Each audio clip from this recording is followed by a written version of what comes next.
Hello दोस्तों, तो कैसे हो यार आप लोग। आशा करते हैं आप लोग मस्त होंगे और आपकी तैयारी भी मस्त चल रही होगी। तो आज यार हम बात करने वाले हैं जो क्लास 12 फिजिक्स का दूसरा चैप्टर है, स्थिर वैद्युत विभव तथा धारिता। तो इस चैप्टर के हम लोग शुरू करने वाले हैं न्यूमेरिकल्स को। ठीक है, बहुत ज़्यादा ही महत्वपूर्ण न्यूमेरिकल्स को आज के इस वीडियो पे देखेंगे। ठीक है, और ये जान लो ये ऐसे न्यूमेरिकल्स होने वाले जो कि पेपर में हर साल पूछे जाते हैं और इस बार की बोर्ड परीक्षा में भी आने के पूरे पूरे चांसेस रहेंगे, क्योंकि ये जो क्वेश्चन जितने भी कराएंगे, जितने छोटे से बड़े तक जितने भी क्वेश्चन होंगे, सब पिछले वर्षों में पूछे गए हैं। तो आपको उन सभी क्वेश्चन को अच्छे से हल करना है और उनको सीखना भी है कैसे हल किया जाता है। ठीक है, तो चलो शुरू करते हैं आपका चैप्टर 2 स्थिर वैद्युत विभव तथा धारिता के मोस्ट इंपॉर्टेंट न्यूमेरिकल्स को। ठीक है, तो सब लोग कॉपी पेन निकाल लो, क्योंकि न्यूमेरिकल्स हैं तो न्यूमेरिकल तभी आपको आएंगे जब आप खुद से हल करोगे। ठीक है, तो देखो एक एक करके सभी क्वेश्चन को हल करते हैं। और एक चीज़ जान लो, किसी भी क्वेश्चन को हल्के में न लेना, सभी क्वेश्चन इंपॉर्टेंट है। ठीक है, तो पहला क्वेश्चन है आपके पास। देखो पहला क्वेश्चन क्या कह रहा है, स्थिर वैद्युत विभव तथा धारिता चैप्टर का है। पहला क्वेश्चन है, एक इलेक्ट्रॉन 500 वोल्ट विभवांतर से त्वरित किया जाता है, वह कितनी चाल प्राप्त कर लेगा। क्वेश्चन अच्छा है, मस्त क्वेश्चन है। आपसे कह रहा है एक इलेक्ट्रॉन है जो कि 500 वोल्ट विभवांतर से त्वरित किया जाता है, अब कह रहा है वह कितनी चाल प्राप्त कर लेगा। मतलब अगर एक इलेक्ट्रॉन को 500 वोल्ट का विभवांतर दिया जाए तो उसकी चाल क्या हो जाएगी, ये आपको बताना है। ठीक है, 500 वोल्ट का विभवांतर देने पे उसकी चाल क्या हो जाएगी। तो सिंपल कोई भी सवाल हल किया जाता है तो आपको सिंपल पहले इस टाइप से लिख लेना है, सॉल्व, या हिंदी पे लिख लो हल। ठीक है, आप जो क्वेश्चन पे दिया हो वो नोट करो। सबसे पहले आपको दिया गया एक इलेक्ट्रॉन, तो हमें दिया गया एक इलेक्ट्रॉन। ठीक है, जब इलेक्ट्रॉन की बात करें तो आपको इलेक्ट्रॉन का आवेश भी तुरंत पता होना चाहिए। इलेक्ट्रॉन का आवेश Q बराबर होता है -1.6 इंटू 10⁻⁻19 कूलाम। ठीक है, सबको पता होगा एक अगर इलेक्ट्रॉन है तो इलेक्ट्रॉन का आवेश होता है -1.6 इंटू 10⁻⁻19 कूलाम। अब कह रहा है 500 वोल्ट विभवांतर, तो यहाँ पे आपको विभवांतर दिया गया है। विभवांतर कितना दिया गया, 500 वोल्ट। आपको 500 वोल्ट का विभवांतर दिया गया है। कह रहा वह कितनी चाल प्राप्त कर लेगा। चाल या वेग आपसे पूछा जा रहा है, चाल का मान बताओ। ठीक है, ये क्वेश्चन है। आपसे कह रहा है एक आपका इलेक्ट्रॉन 500 वोल्ट विभवांतर से त्वरित किया जाता है, उसकी चाल आपको बतानी है। तो अच्छा क्वेश्चन, आप लोग दिमाग लगाओ कि इसमें कौन सा सूत्र लगेगा और कैसे इसका मान आएगा। ठीक है, तो यहाँ पे अगर बात करें सूत्र की, तो सूत्र आपका देखो कौन सा वाला लगेगा। सूत्र आपका लगेगा स्मॉल v, जो कि चाल या वेग होगा। स्मॉल v बराबर √2qv अपॉन में m, ये वाला सूत्र आपका लगेगा। ठीक है, स्मॉल v यहाँ पे जो दिख रहा है ये वाला आपका चाल या वेग है, वेग लिख सकते हो या चाल लिख सकते हो। ये है जो आपका अंदर जो है ये है विभवांतर। ठीक है, ये आपका क्या है, विभवांतर कैपिटल V। ठीक है, अभी ये भी बताएंगे सूत्र आया कहाँ से। वेग या चाल स्मॉल v है, ये स्मॉल v जो आपका स्मॉल v बराबर √2qv अपॉन m। अगर बात करें सूत्र कहाँ से आता है, तो आपको सिंपल सूत्र पता है गतिज ऊर्जा का। गतिज ऊर्जा का सूत्र पता है क्या होता है, 1/2 mv²। ये सूत्र सबको पता होगा, k बराबर 1/2 mv²। और अगर बात करें आपका जो कार्य होता है, कार्य का सूत्र क्या होता है, देखो विभवांतर का सूत्र हमने पढ़ रखा है v बराबर W/Q। ये विभवांतर का सूत्र होता है v बराबर W/Q। अगर यहाँ पर से W का मान निकाले, अर्थात कार्य का मान निकाले, तो वो कितना हो जाएगा, v इंटू क्यू। ठीक है, कार्य कितना हो जाएगा, v इंटू क्यू। कहाँ से आता है, इसी सूत्र v बराबर W/Q से। तो कार्य W बराबर v इंटू क्यू। और आपको पता है कार्य जो होता है ऊर्जा के रूप में ही होता है, तो यहाँ पर से ऊर्जा बराबर कार्य हो जाएगा। तो गतिज ऊर्जा यहाँ पे 1/2 mv² और यहाँ पे दूसरी ऊर्जा v इंटू क्यू, तो यहाँ से हो जाएगा v इंटू क्यू बराबर 1/2 mv²। ठीक है, v इंटू क्यू बराबर 1/2 mv²। और एक चीज़ याद रखना, ये वाला इसको थोड़ा बड़ा बना लो जिससे पता चलेगा ये विभवांतर वाला है, इसको थोड़ा इस टाइप से बना देते। ठीक है, तो ये आपका वेग वाला हो जाएगा। ये आपका कौन सा वाला हो जाएगा, वेग वाला। इस टाइप से बना दो तो पहचान में आएगा, ये विभवांतर है, ये वेग है। अब आपको निकालना इस वाले का मान है। ठीक है, इस वेग वाले को हमने इस टाइप से बना दिया v। ठीक है, आप वेग वाले का मान निकालना है तो यहाँ पर से सिंपल इस 2 को इस पे गुणा करो, तो 2qv और ये m इधर गुणे पे नीचे आ जाएगा m बराबर ये आपका वेग का स्क्वायर। ठीक है, अब इसका v² का मान आपको निकाल लेना है, तो v बराबर √2qv अपॉन m। इसी सूत्र से आपका आ जाता है और इसी सूत्र से आप चाल का मान भी निकाल सकते हो। कैसे है आप यहाँ पे देख सकते हो। गतिज ऊर्जा इतनी होती है, कार्य का सूत्र ये होता है, कार्य ऊर्जा के रूप में होता है, दोनों को बराबर करके ये सूत्र बना सकते हो। ठीक है, तो सिंपल बस इस सवाल को हल करने पे आपको यही समझना है दिया क्या है और क्या निकालना है। ठीक है, तो सबसे पहले हमने यहाँ पे एक इलेक्ट्रॉन है, तो इलेक्ट्रॉन का आवेश इतना होता है और इलेक्ट्रॉन का द्रव्यमान भी जान लो। इलेक्ट्रॉन का द्रव्यमान कितना होता है? इलेक्ट्रॉन का द्रव्यमान m बराबर होता है 9.1 या सीधा 9 × 10⁻31 किलोग्राम आप रख सकते हो। ठीक है, m बराबर होता है 9 × 10⁻31 किलोग्राम। ठीक है, तो यही मान रखना है और आंसर निकाल लेना है। तो वेग v बराबर √2 qv/m, इसी सूत्र पे आपको चाल या वेग निकाल लेना है। ठीक है, चाल बोलो या वेग बोलो एक ही बात है। ठीक है, आप यहाँ पे 2 की जगह 2 रख दो इंटू q क्या है? इलेक्ट्रॉन का आवेश कितना दिया गया? -1.6 × 10⁻19। आपको यहाँ पे माइनस चिन्ह नहीं लेना, जो है वही केवल रखो 1.6 × 10⁻19 इंटू v है विभवांतर, कितना है? 500 वोल्ट, तो 500 वोल्ट रख दो।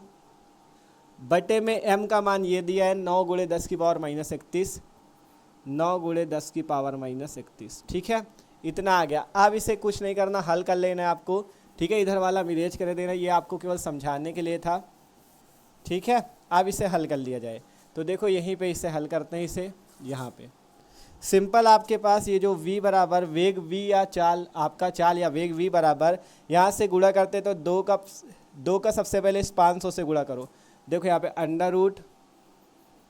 √1.6 × 10⁻19 को वैसा ही रहने दो। अब इस 2 का गुणा 500 से कर दो, तो 500 दूना 1000 अपॉन में कितना आ जाएगा? 9 × 10⁻31, 9 × 10⁻31। ठीक है, देख सकते हो ये 2 आपका 2 का गुणा 500 से हो गया, 500 दूना 1000 और यहाँ पे 1.6 उसी टाइप से, नीचे 9 × 10⁻31। ठीक है, आप क्या करते हैं, इससे आगे हल किया जाए तो यहाँ पर से आपका v बराबर कितना आ जाएगा? v बराबर, ठीक है, v बराबर आप देखो √ ये जो 1.6 है इसे हम लोग 16 कर लेते हैं। ठीक है, तो यहाँ पर से आ जाएगा, हम इसे बना लेते 16 और जब 1.6 का 16 बनाओगे तो 10⁻−1 हो जाएगा। ठीक है, और आगे 10⁻−19। ठीक है, देखो कैसे किया हमने, जैसे आपका 1.6 है तो आप इसे लिख सकते हो 16 × 10⁻−1। ठीक है, आगे कितना? 1000 को आप लिख सकते हो 10⁻3। 1000 को क्या लिख सकते हो? 10⁻3, क्योंकि 1000 में 3 जीरो इसलिए 10⁻3। बटे में कितना आ जाएगा? 9 × 10⁻31। ठीक है, देख लो ध्यान से, सिंपल 1.6 को हमने 16 × 10⁻1 लिख दिया, 10⁻19 वैसा ही, 10⁻3 बटे में इतना ही वैसा। ठीक है, अब इन घात को हम हल कर लेते हैं। सबसे पहले तो v बराबर √ ऊपर 16 है, 16 रहने दो, इंटू 10⁻−1 10⁻−19 मिला के 10⁻−20। ठीक है, 10⁻−20 और ये वाला 3 भी है, तो देखो यहाँ पर से पहले देखो -1 और -19 मिलकर -20 आ जाएगा और -20 और प्लस का 3 मिला के -17 आ जाएगा। बटे में आया 9 × 10⁻31। ठीक है, देख लो ध्यान से क्या हुआ है। सिंपल एक माइनस को 19 मिला के -20, -20 + 3 मिला के -17 बटे में इतना। आप इसे आगे हल करोगे तो v बराबर √ ठीक है, या यहाँ पे ही आप कर लेते हैं, जो आपका 9 × 10⁻31 था, इसमें 9 को यहीं रखो और ये जो 10⁻31 इसे ऊपर ले लो। ध्यान से देखना, ये जो 10⁻31 इसे ऊपर भेजोगे तो 10⁻+31 हो जाएगा। ठीक है, 10⁻31 को ऊपर भेजोगे, -31 है नीचे घात पे, तो ऊपर जाएगा तो +31 हो जाएगा। अब कितना बचेगा? 16/9 और ऊपर कितना आ जाएगा? 10⁻17 और 31, -17 + 31 मिला के हो जाएगा 10⁻14। ठीक है, हल कर सकते हो आप लोग। ठीक है, -17 है और +31, तो -17 + 31 मिला के कितना आएगा? 14 आएगा। ठीक है, तो यहाँ पे 16/9 × 10⁻14। अब आगे देखोगे तो यहाँ पर से v बराबर कितना आ जाएगा? देखो अगर √ से इसे बाहर ले तो देखो √ पे 16 का √ कितना होता है? 16 का √ होता है 4 और बटे में 9 का √ कितना होता है? 3 और इंटू 10⁻14। 14 का देखो 10⁻14 है, अगर इसका √ निकालोगे तो आ जाएगा 10⁻7। ठीक है, ये सिंपल आएगा। देखो 16 का √ कितना होगा? 4, क्योंकि 4 का वर्ग 16 होता है। 9 का भी हो जाएगा, 3 का वर्ग 9 और 10⁻14 का तो 10⁻7। अब इसे हल कर लो, आंसर आ चुका है तो v बराबर 3 का भाग दो इस पे, 3 एकम 3 बचा 1, 3 त्रिको 9 बचा 1, 1.33 इंटू 10⁻7 और चाल का मात्रक भी आपको पता है मीटर प्रति सेकेंड। यही आपका आंसर हो जाएगा, मीटर प्रति सेकेंड आंसर। ठीक है, अब आपको यहाँ पे दिख भी रहा होगा, शायद दिख ना रहा हो पहले। ठीक है, आप दिख रहा होगा यहाँ पे सिंपल इतना था, 16 का निकाला √4 आया, 9 का 3 और इंटू 10⁻7 हल कर लिया, 1.33 इंटू 10⁻7 मीटर प्रति सेकेंड। क्वेश्चन अच्छा था, इसी टाइप के क्वेश्चन पेपर में आते हैं, इसलिए हम आपको मस्त मस्त क्वेश्चन करा रहे हैं। जैसे क्वेश्चन पेपर में पूछे जाए, अगर आप उनको पहले से हल करोगे आपकी प्रैक्टिस अच्छी हो जाएगी और पेपर में आप करके आओगे। ठीक है, इसलिए समझो क्वेश्चन को। ठीक है, सबसे पहले क्वेश्चन में एक इलेक्ट्रॉन कह रहा था 500 वोल्ट विभवांतर से त्वरित किया जाता है, उस पर कितनी चाल, मतलब वो कितनी चाल प्राप्त कर लेगा 500 वोल्ट विभवांतर से त्वरित होने पे। तो एक इलेक्ट्रॉन था, उसका आवेश याद रखो, उसका द्रव्यमान याद रखो, विभवांतर इतना था, चाल पूछ रहा था, चाल बोले या वेग बोले बात एक ही है। कैसे आएगा, वेग का एक सूत्र होता है v बराबर √2qv/m। ठीक है, वेग v बराबर √2qv/m सूत्र होता है। तो यहाँ पर से 2 का मान, 2 की जगह 2, q का मान रखा, v का मान रखा, m का मान रखा, हल हो गया 1.33 इंटू 10⁻7 मीटर प्रति सेकेंड। आशा करते ये वाला क्वेश्चन सबको समझ में आ चुका है। ठीक है, तो इसका ले लो स्क्रीनशॉट। और एक चीज़ जान लो, इसी टाइप के क्वेश्चन अच्छे क्वेश्चन कराएंगे, जितने भी होंगे अच्छे क्वेश्चन होंगे जो कि पेपर में फंसते हैं। ठीक है, तो इसका स्क्रीनशॉट लो। अब देखते हैं अगला क्वेश्चन। ठीक है, आप देख सकते हो, और जो अगला नंबर क्वेश्चन है, ये क्वेश्चन भी बहुत ज़्यादा मस्त है और महत्वपूर्ण क्वेश्चन है। ठीक है, इस क्वेश्चन को भी पढ़ते हैं और हल करते हैं। और एक चीज़ जान लो यार, आप लोग भी क्वेश्चन को हल करने का प्रयास किया करो, क्योंकि जब खुद से करने का प्रयास करोगे तो ज़्यादा अच्छा रहेगा। ठीक है, तो कॉपी पे आप लोग पहले से करने का प्रयास किया करो, हम तो यहाँ पे करा ही रहे। ठीक है, जब ना आए तब देखा करो। ठीक है, तो चलो शुरू करते हैं। अगला क्वेश्चन क्या है, पढ़ लो क्वेश्चन और अपनी कॉपी पे करो। ठीक है, क्वेश्चन है 1 सेंटीमीटर त्रिज्या के गोले को 1 कूलाम आवेश देने से गोले के पृष्ठ पर उत्पन्न विभव की गणना कीजिए। 1 सेंटीमीटर त्रिज्या के गोले को 1 कूलाम आवेश देने से गोले के पृष्ठ पर उत्पन्न विभव की गणना कीजिए, ये कह रहा है क्वेश्चन। ठीक है, आपसे कहा जा रहा है 1 सेंटीमीटर त्रिज्या का गोला है, जिसको 1 कूलाम आवेश देने से गोले के पृष्ठ पर जो उत्पन्न विभव है उसकी गणना कीजिए। ठीक है, तो एकदम मस्त क्वेश्चन है, इसे आपको अच्छे से करना है। तो सॉल्व करते हैं इस क्वेश्चन को भी। देखो, सबसे पहले कोई भी सवाल हल करो तो जो दिया हो वही पहले नोट कर लिया करो। आपसे कहा गया 1 सेंटीमीटर त्रिज्या का एक गोला है, सबसे पहले इस टाइप से एक गोला आपको बना लेना है। ठीक है, इस टाइप से आपको एक गोला बना लेना है। ठीक है, जो कि 1 सेंटीमीटर त्रिज्या का है, मतलब इसकी त्रिज्या जो हो जाएगी वो कितनी हो जाएगी, 1 सेंटीमीटर। इसका केंद्र मान लेते O। ठीक है, और त्रिज्या को तो सबको पता है, त्रिज्या को R से दर्शाते हैं, R बराबर दिया गया है 1 सेंटीमीटर। ठीक है, त्रिज्या का मान 1 सेंटीमीटर दिया गया है। तो सबसे पहले एक चीज़ याद रखो, अगर सेंटीमीटर में वैल्यू दी रहा गया तो मीटर में तुरंत चेंज कर लिया करो। तो सेंटीमीटर को मीटर में बदलोगे तो 1 × 10⁻−2 मीटर। 1 सेंटीमीटर बराबर 10⁻−2 मीटर होता है। आप कह रहा है गोले को 1 कूलाम आवेश देने से, गोले को कितना आवेश दे दिया गया, 1 कूलाम आवेश। तो इस गोले को हमने 1 कूलाम का आवेश दे दिया। ठीक है, इस गोले को 1 कूलाम का आवेश दे दिया। अब कह रहा है गोले के पृष्ठ पर उत्पन्न विभव की गणना कीजिए, अर्थात गोले के पृष्ठ पर कहीं पर भी आपको विभव की गणना करनी है। ठीक है, गोले के पृष्ठ पर विभव की गणना करनी है, तो विभव की गणना करनी है। आप देख सकते हो विभव की गणना करनी है, सिंपल। तो यहाँ पर से सबसे पहले v बराबर लिख दो इस टाइप से, क्वेश्चन मार्क, मतलब v निकालना है। तो देखो, हमने आपको एक टॉपिक पढ़ा रखा है समविभव पृष्ठ। समविभव पृष्ठ एक ऐसा प्रश्न था जिसपे अगर आपका किसी भी बिंदु पर आप विभव निकाल दो तो विभव का मान बराबर आता है। आपसे कहा गया गोले के पृष्ठ पर, तो गोले के पृष्ठ पे चाहे आप यहाँ निकालो, कहीं पे भी निकाल सकते हो। और जो 1 कूलाम आवेश दिया गया है उसे आपको केंद्र पे ही मान लेना है। ये जो 1 कूलाम आवेश होगा इसके केंद्र पे स्थित है और आपका विभव निकल आएगा पृष्ठ पे, तो यहाँ पे हम लोग निकाल लेंगे। तो अगर किसी बिंदु O पर 1 कूलाम का आवेश है, उससे 1 सेंटीमीटर दूरी पर अगर आपसे विभव पूछा जा रहा है, तो आप सिंपल क्या बिंदु आवेश के कारण विद्युत विभव का सूत्र नहीं लगा सकते। आपको हमने बता रखा है सूत्र बिंदु आवेश के कारण विद्युत विभव का, उसका डेरिवेशन भी हुआ था। तो वैसा ही तो एक बिंदु O है जिस पर एक कूलाम का आवेश स्थित है, उससे 1 सेंटीमीटर दूरी पर विभव निकालना है, अर्थात बिंदु आवेश कोई है उसके कारण विभव निकालना है। तो वही सूत्र लग जाएगा, सिंपल यहाँ पर लिखेंगे। आपको निकालना है गोले के पृष्ठ पर विभव, गोले के पृष्ठ पर विभव। ठीक है, सूत्र आपका वही लगेगा, बिंदु आवेश के कारण विभव का सूत्र लग जाएगा 1/4πε0 Q अपॉन में R। ठीक है, यही होता है बिंदु आवेश के कारण विभव का सूत्र। सिंपल सा क्वेश्चन है, समझो 1 सेंटीमीटर त्रिज्या का गोला है, तो ये गोला हो गया, इसकी त्रिज्या कितनी है, 1 सेंटीमीटर है।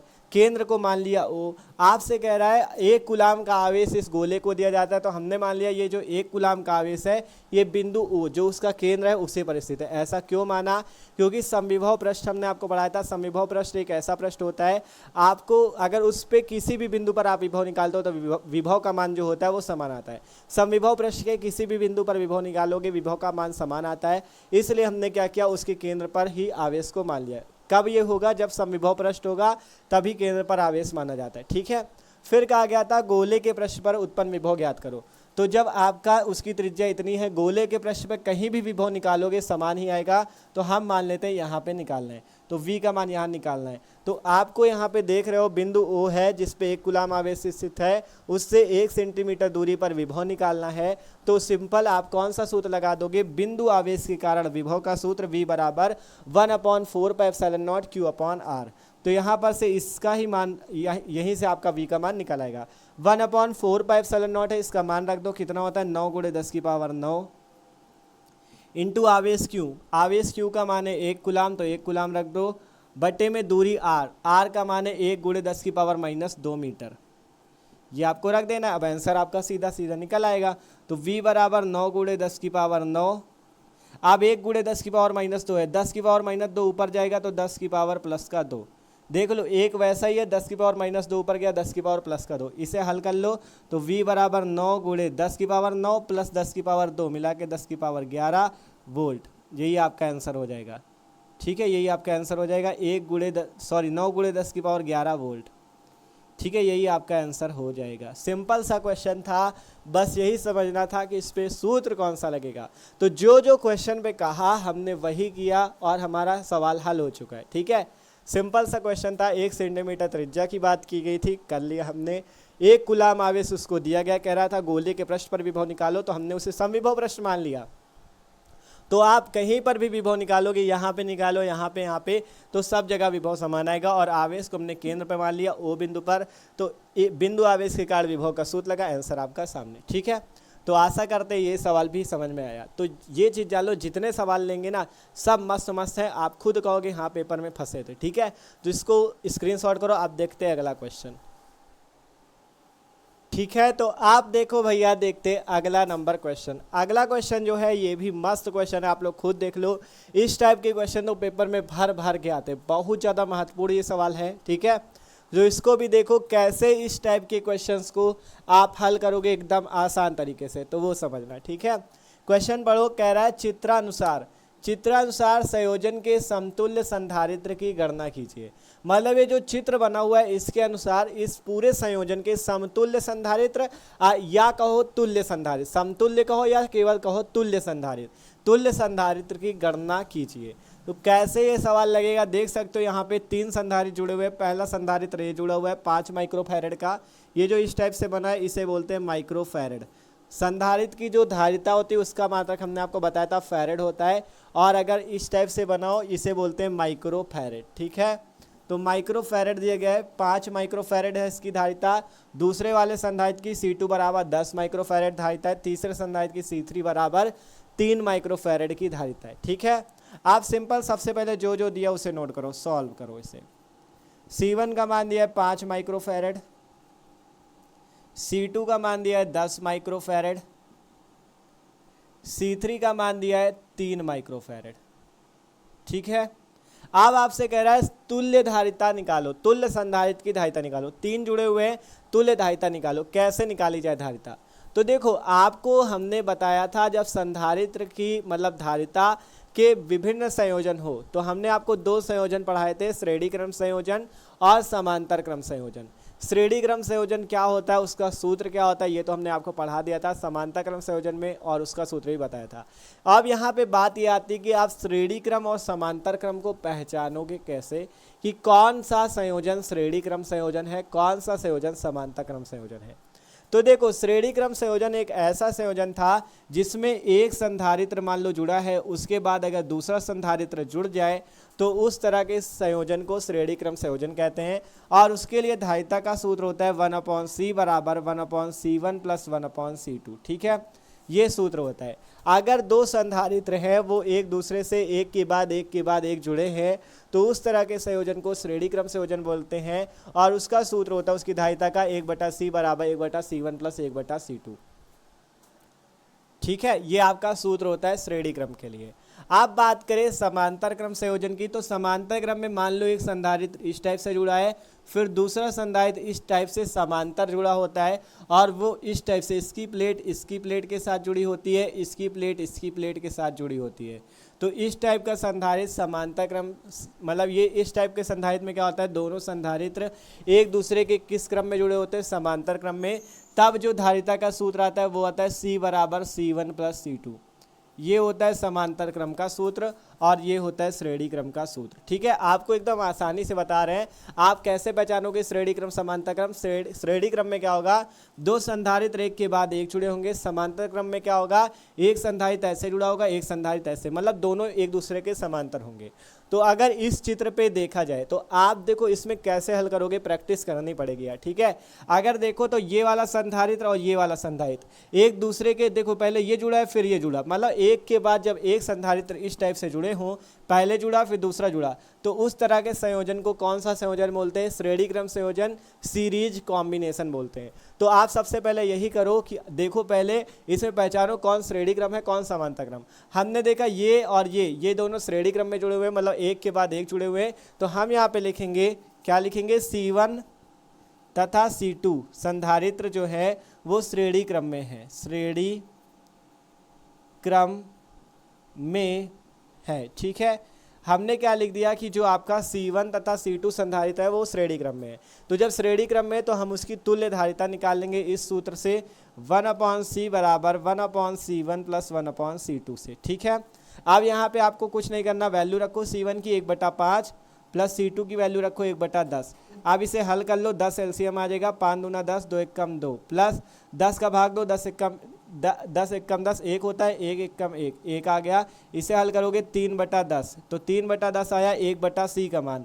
अगर यहाँ पर से c निकालो तो 10/3 माइक्रोफैरेड आ जाएगा। ठीक है, ये आ गई आपकी एक तुल्य धारिता किसके बीच, इस 5 माइक्रोफैरेड और 10 माइक्रोफैरेड के बीच में 10/3 माइक्रोफैरेड की तुल्य धारिता आपकी आई है। ठीक है, यहाँ से आपको 1/c का मान नहीं निकालना, c का मान निकालना। ठीक है, 10/3 माइक्रोफैरेड। देखो क्या कह रहे हैं, अभी कम समझ में आ रहा होगा। सिंपल C1 तथा C2 श्रेणी क्रम में है तो ये सूत्र लगाओ, यहाँ से निकालो c बराबर 10/3 माइक्रोफैरेड।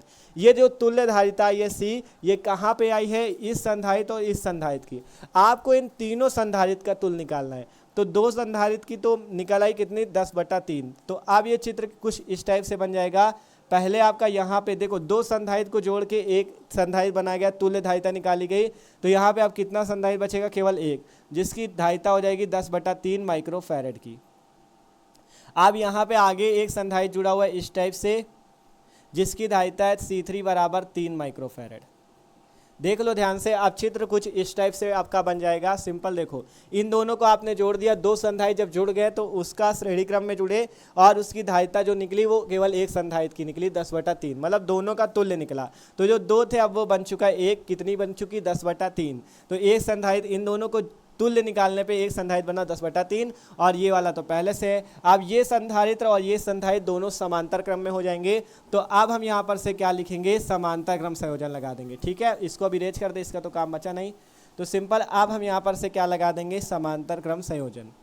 तो हम क्या लिखेंगे, दोनों संधारित्र को जोड़ने पे कितना आया, 10/3। तो ये 10/3 और ये 3 देखोगे एक दूसरे के इस टाइप से हो तो इसे क्या बोलते हैं, समांतर क्रम, या इस टाइप से हो तो इसे क्या बोलते हैं, समांतर क्रम। ठीक है, तो हम लिखेंगे ये जो C है और ये जो C3, C तथा C3 समांतर क्रम में है, C तथा C3 समांतर क्रम में है। ठीक है, C तथा C3 जो है संधारित्र समांतर क्रम में। तब यहाँ पर से जो तुल्य धारिता आएगी उसे मान लेते हैं हम लोग C'। ठीक है, तो C' बराबर सूत्र हो जाएगा C प्लस C3। हमने कहा था समांतर क्रम के लिए सूत्र होता है C बराबर C1 प्लस C2 और श्रेणी क्रम के लिए सूत्र होता है 1/c बराबर 1/c1 प्लस 1/c2। सूत्र जरूर याद रखो, ठीक है, सूत्र जरूर याद रखो। समांतर क्रम के लिए होता है c बराबर c1 प्लस c2, श्रेणी क्रम के लिए 1/c बराबर 1/c1 प्लस 1/c2। तब यहाँ पर से c डैश बराबर, क्योंकि ये जो c डैश है ये तुल्य वाला संधारित्र है, इसे हमने c डैश मान लिया, ठीक है। और ये आपका c ये वाला है धारिता जो यहाँ पे आएगी, और ये वाला ये, ठीक है। तो c डैश बराबर c की वैल्यू 10/3 प्लस c3 की वैल्यू केवल 3। तो यहाँ पर से अब इसे आपको हल कर लेना है, इसके बटे में कुछ नहीं तो 1 मान लो, तो c डैश बराबर 3 एलसीएम आ जाएगा, 3 का भाग 3 पे बचा 1, 1 का गुणा 10 पे 10 प्लस 1 का भाग 3 पे 3, 3 त्रिकोण 9। तो यहाँ पर से c डैश का मान आ जाएगा 19/3 माइक्रोफैरड, और यही आपका तुल्य धारिता होगी इन तीनों संधारित्र के बीच में। यही आपका आंसर भी हो जाएगा, ठीक है, यही आपका आंसर हो जाएगा, ठीक है, देख सकते हो। तो सिंपल ये कैसे आया आपसे हम यही समझाने का प्रयास कर रहे हैं, इतने अच्छे समझाने कि आपको कोई भी दिक्कत ना हो। सबसे पहले ये देखो, दोनों संधारित्र एक के बाद एक जुड़े हैं, तो ये श्रेणी क्रम है। तो हमने लिखा C1 तथा C2 श्रेणी क्रम में, सूत्र लगाया 1/c बराबर 1/c1 प्लस c2, निकाल लिया ये। अब इसके बाद हमने देखा ये वाला आपका एक संधारित्र, और ये दोनों जुड़ने के बाद अब कितना बन गया, केवल एक 10/3। इन दोनों का जो श्रेणी क्रम जोड़ा तो एक संधारित्र मिला 10/3, और एक यहाँ पे जुड़ा तो दोनों एक दूसरे के समांतर में हो जाएंगे, तो C तथा C3 समांतर में, तो ये आ गया, ठीक है। तो ये है आपका चित्रानुसार कह रहा था संयोजन के समतुल्य संधारित्र की गणना कीजिए, मतलब तीनों संधारित्रों का तुल्य निकालिए, तीनों संधारित्रों का जोड़ के तुल्य संधारित्र निकालिए, कौन सा श्रेणी क्रम में जुड़ेगा कौन सा समांतर क्रम में, सब निकाल के ये आपका आ चुका है। तो देखो एक चीज़ जान लो, इसके सवाल तो आते बहुत ज़्यादा है पेपर में, तो आपको इनको सीखना है, एक सवाल से तो मजा आएगी नहीं, आपको प्रैक्टिस करनी पड़ेगी, ठीक है। तो इसका स्क्रीनशॉट लो, आप चलते हैं अगले नंबर क्वेश्चन की ओर, ठीक है। तो आप देखते भैया अगला नंबर क्वेश्चन। अगला क्वेश्चन जो है ये भी बहुत ज़्यादा ही मस्त क्वेश्चन है, क्वेश्चन पढ़ सकते हो। आपका क्वेश्चन है संलग्न चित्र में प्रदर्शित संधारित्र में संचित ऊर्जा ज्ञात कीजिए। ये आपके पास चित्र है, इस चित्र में जो संधारित्र प्रदर्शित किया गया है उसमें संचित ऊर्जा आपको ज्ञात करनी है, ठीक है। तो मस्त क्वेश्चन है, ये भी देख सकते हो, इस टाइप से आपका ये बना हुआ है चित्र, ठीक है। इस पर देखो पहले क्या क्या बना हुआ है, जब भी आपको इस टाइप का चित्र दिया जाए सबसे पहले उसमें देखो क्या क्या बना हुआ है। सबसे पहले आपको यहाँ पे धारा दिखाई गई आई धारा आपको इधर को जाती हुई दिखाई गई है, इधर को जाती हुई दिखाई गई है। अब इसके बाद आपका एक संधारित्र, ये क्या जुड़ा हुआ है, ये संधारित्र जुड़ा हुआ है जो है 2 माइक्रोफैरड का। आप बताओ ये क्या जुड़े हुए हैं यहाँ पे, ये सबको पता है, आपने 10th पे पढ़ा है। ये क्या जुड़े हुए हैं, प्रतिरोध जुड़े हुए हैं, प्रतिरोध का श्रेणी क्रम संयोजन, प्रतिरोध का समांतर क्रम संयोजन, सबने 10th पे पढ़ा था, ठीक है। तो ये आपका क्या प्रतिरोध है, आपके 3 जुड़े हुए हैं, जो एक प्रतिरोध है 2 ओम, दूसरा है 3 ओम और तीसरा है 5 ओम, ठीक है। और एक चीज़ यहाँ पे आपको बता दे, देखो अगर प्रतिरोध है, ठीक है, प्रतिरोध का श्रेणी क्रम है, अगर प्रतिरोध का श्रेणी क्रम है तो उसके लिए सूत्र होता है R बराबर R1 प्लस R2। लेकिन अगर धारिता या संधारित्र है, संधारित्र है और उसका आपको अगर श्रेणी क्रम पूछा जाए तो 1/c बराबर 1/c1 प्लस 1/c2 होगा, ठीक है। ये चीज़ है, अगर श्रेणी क्रम है प्रतिरोध का तो R बराबर R1 प्लस R2, और अगर संधारित्र का तो 1/c बराबर 1/c1 प्लस c2। और अगर समांतर क्रम है, समांतर क्रम, ठीक है, दोनों पे कंफ्यूज कभी ना होना। समांतर क्रम में आपका जो प्रतिरोध होता है उसका सूत्र होता है 1/R1 प्लस R2, लेकिन जो धारिता का सूत्र होता है वो होता है C बराबर C1 प्लस C2। जस्ट उल्टा है, श्रेणी क्रम में प्रतिरोध पे R बराबर R1 प्लस R2, समांतर क्रम में 1/R बराबर 1/R1 प्लस R2, लेकिन श्रेणी क्रम में संधारित्र पे क्या होता है 1/C बराबर 1/C1 प्लस C2, समांतर क्रम में C बराबर C1 प्लस C2, ठीक है। तो इस पर कन्फ्यूज ना होना, हमने इसीलिए यहाँ पे पूरा ये लिख दिया है, ठीक है। तो इसमें दोनों प्रतिरोध का भी श्रेणी क्रम समांतर क्रम याद कर लो और धारिता का भी याद कर लो, ठीक है। ये चीज़ है, आपको यहाँ पे दिखा कि 3 प्रतिरोध है, पहला प्रतिरोध ये, दूसरा प्रतिरोध ये, तीसरा प्रतिरोध ये। अगर देखोगे जैसे संधारित्र पे बताया था तीनों संधारित्र एक के बाद एक जुड़े हों तो श्रेणी क्रम, वैसे ही अगर प्रतिरोध एक, दूसरा प्रतिरोध, तीसरा प्रतिरोध एक के बाद एक जुड़े हों तो श्रेणी क्रम, ठीक है। ये प्रतिरोध जुड़ा, दूसरा प्रतिरोध जुड़ा, तीसरा प्रतिरोध जुड़ा, अर्थात तीनों प्रतिरोध श्रेणी क्रम में है। तो सबसे पहले इस क्वेश्चन पे लिखते हैं सॉल्व, इस क्वेश्चन को सॉल्व करते हैं। आपको दिया क्या क्या गया है, धारिता दी गई पहले संधारित्र की C बराबर 2 माइक्रोफैरड, फिर क्या दिया गया आपको, एक प्रतिरोध दिया गया R1 बराबर 2 ओम, और दूसरा प्रतिरोध दिया गया R2 बराबर 3 ओम, इसे ओम पढ़ते हैं, ठीक है। और तीसरा प्रतिरोध R3 बराबर 5 ओम, ठीक है। R1 2 ओम है, R2 3 ओम है, R3 5 ओम है। ठीक है, और C का मान ये है। अब कह रहा है संलग्न चित्र में प्रदर्शित संधारित्र में संचित ऊर्जा, ऊर्जा का मान निकालना है, संचित ऊर्जा U का मान निकालना है। और ऊर्जा का हमने सूत्र भी आपको बताया हुआ है, U बराबर 1/2 CV², या आप दूसरा सूत्र, ठीक है, हाँ यही होता है, U बराबर 1/2 CV²। ठीक है, ये होता है संधारित्र में संचित ऊर्जा का सूत्र, U बराबर 1/2 CV², जहाँ C धारिता, V विभव होता है और U ऊर्जा होती है। तो सिंपल, सबसे पहले आपने देखा 2 ओम, 3 ओम और 5 ओम, तीनों प्रतिरोध श्रेणी क्रम में।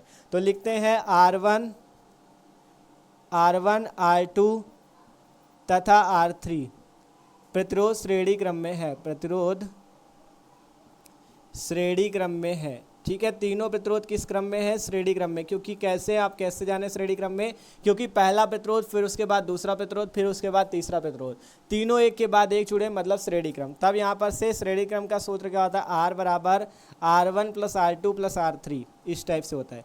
दो प्रतिरोध तो R बराबर R1 + R2, तीन प्रतिरोध तो R बराबर R1 + R2 + R3। अब यहाँ से तुल्य प्रतिरोध निकाल लो R। ठीक है, तुल्य प्रतिरोध R निकाल लो। R1 कितना है? 2 ओम है। R2 कितना है? 3 ओम है। और R3 कितना? 5 ओम। तो 2 3 5 5 10 ओम आ गया आपका तुल्य प्रतिरोध यहाँ से। ठीक है, तुल्य प्रतिरोध कितना आ गया? 10 ओम का आपका आ गया यहाँ पर से। 2 ओम, 3 ओम और 5 ओम को जोड़ने पे तुल्य प्रतिरोध आया 10 ओम। धारिता आपको पता ही है, ये सूत्र लगाना है, U बराबर 1/2 CV²। बात आएगी V की कि V कहाँ से निकले। तो V आपको कहाँ से निकाल लेना है? क्योंकि संचित ऊर्जा चाहिए तो V का मान निकालना पड़ेगा। तो V का मान निकालने के लिए आपको ओम का नियम पता है, V बराबर I × R। ये नियम सबको पता है, V बराबर IR होता है। ठीक है, ओम का नियम पता है ना, V बराबर IR होता है।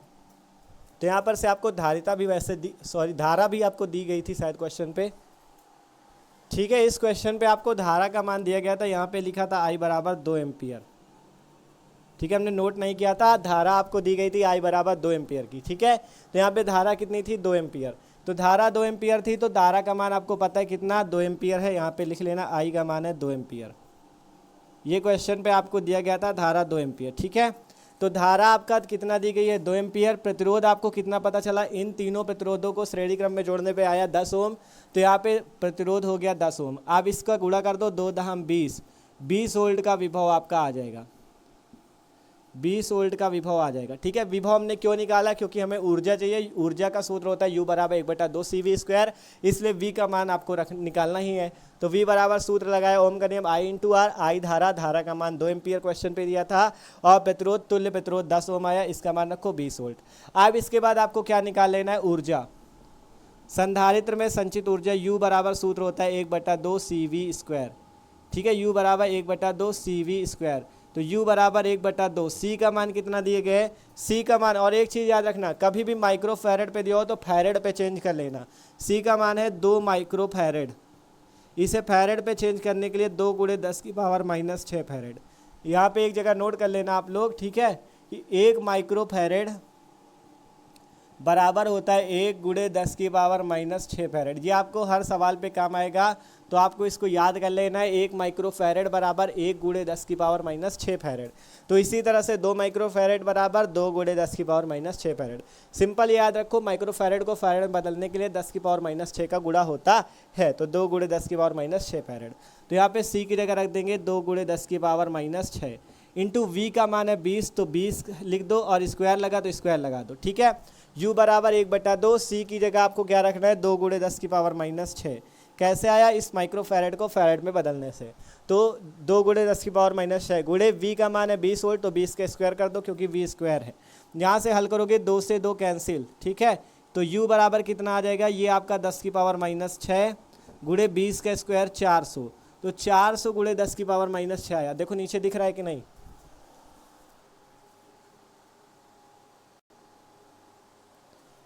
ठीक है, आप देखो दिख रहा होगा सबको साफ। सिंपल क्या है यहाँ पे? 10⁻⁻6 ये है। देखो यहाँ पे पहले 2 से 2 काट दिया, 10⁻⁻6 और 20 का स्क्वायर 400।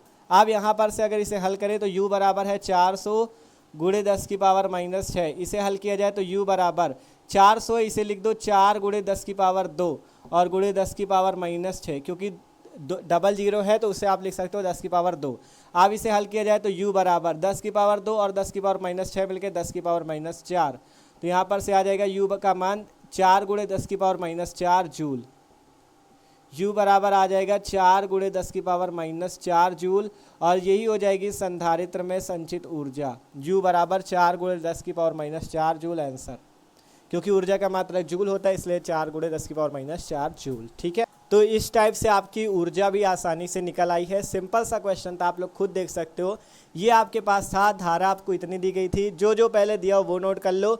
आपसे कह रहा था संधारित्र में संचित ऊर्जा ज्ञात करो। संचित ऊर्जा का सूत्र होता है ये वाला, U बराबर 1/2 CV², ये सूत्र होता है। ठीक है, तो यहाँ पर से C का मान पता है, V का मान निकालना था, तो पहले R का मान निकाला, फिर V बराबर IR से V का मान निकाला और मान रख दिया, तो आपका संधारित्र में संचित ऊर्जा आपकी निकल आई। ठीक है, तो इसी टाइप के मस्त मस्त क्वेश्चन आपको पेपर में मिलेंगे। तो आशा करता है ये क्वेश्चन भी आपको समझ में आया। ठीक है, तो आज की वीडियो पे यार इतना ही रहने देते हैं। ये इसका पार्ट 1 था आपका। अब जो अगला पार्ट आएगा पार्ट 2, उस पर भी हम लोग मस्त मस्त क्वेश्चन देखेंगे। ठीक है, आज की वीडियो पे इतना ही रहने देते हैं। ठीक है, तो मिलते हैं यार अगले वीडियो पे। अगर चैनल पे आप लोग नए हो सब्सक्राइब कर लो, जैसे ही अगला पार्ट आएगा पार्ट 2 आपके पास उस वीडियो की नोटिफिकेशन भी आ जाएगी। और एक चीज़ याद रखो, सब्सक्राइब कर लो और चैनल पे जाके देख सकते हो प्लेलिस्ट, फिजिक्स की प्लेलिस्ट मिल जाएगी, उस पर ही आपके ये सारे वीडियो, इस चैप्टर के सारे वीडियो हैं। पहला चैप्टर वैद्युत आवेश तथा क्षेत्र, उस चैप्टर के भी सारे वीडियो आपको वहीं पे मिल जाएंगे। ठीक है, तो इसीलिए कह रहे हैं सब्सक्राइब कर लो और मस्त तैयारी करो और इस क्वेश्चन का स्क्रीनशॉट कर लो। ठीक है, अब चलते हैं अगले वीडियो पे मिलेंगे।